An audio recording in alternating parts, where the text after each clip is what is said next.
এই ভাঙাগুলো দিয়ে ভাই বিভিন্ন জিনিস বানায়, যেমন টিউবওয়েল বানায়, তারপর ওই যে ড্রেনের যে ইটা বানায়, এগুলো বিভিন্ন মানে অনেক কিছু বানায়, ঢালাই করই, তারপরে পিঠার খাঁচ, এটিও অনেক কিছু বানায়, বিভিন্ন কিছু। এগুলো মনে করেন যে ঢালাই লয়ে যাবে, লয়ে যায় মনে করেন ঢালাই কারখানায় লয়ে যাবে, ওটি গালায়া ওর অগ একটা খাঁচ আছে, ওই খাঁচের ভিতরে ঢেলে কল বানাবে, অনেক কিছু, হাউজিং অনেক কিছু। এটা যে আপনার ঢালাই ফ্যাক্টরি আছে, বিভিন্ন কল, টিভি কল, তারপরে আপনার কয়রা, বিভিন্ন কোয়ালিটির মাল বানায় তারা। কারখানা আছে, ওই আপনার ডাইশো ফেলায় আপনার টিভি কল বানাবো, প্রত্যেকটা মালের মানে ডাইস আছে, ডাইশো ফেলায় তারা গলায় তারা টিভি কল বানায়। এটি মনে করেন আমরা বাইরের থেকে ইম্পোর্ট করে আনা হয়, তারপরে বিভিন্ন জাহাজের থেকে আইনা আমরা মনে করেন স্পেয়ার হিসাবে ভাঙি, তারপরে পুরাতন হিসাবে কিনে এনে আমরা নিজেরা ঠিকঠাক করে কাজ কাম করে এরপরে রেখে দিই।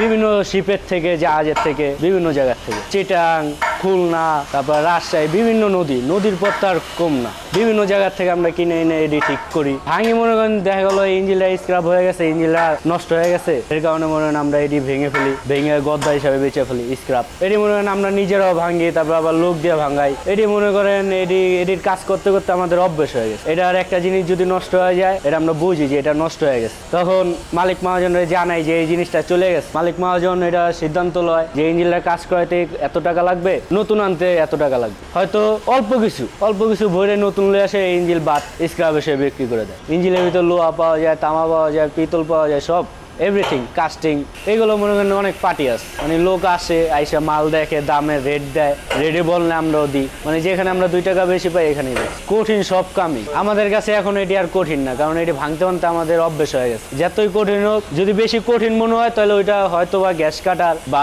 হামার দিয়ে বেড়ে ভাঙে। এমন ইঞ্জিন আছে যে সামনের পুলি বা ফেরাও বা মনে করেন চেম্বার, মানে অনেক কিছু আছে যেটি খুলতে গেলে অনেক কষ্ট হয়। এটা আপনার মোড়া মাল আছে, পাতলা মাল আছে, মোড়াটা কাটতে একটু কষ্ট হয়, পাতলা কাটতে একটু কষ্ট কম হয়। তামা আছে, পিতল আছে, দস্তা আছে, এসএস মাল থাকে, তারপরে হার্ড স্প্রিং থাকে, ঢালাই থাকে, স্টিল থাকে।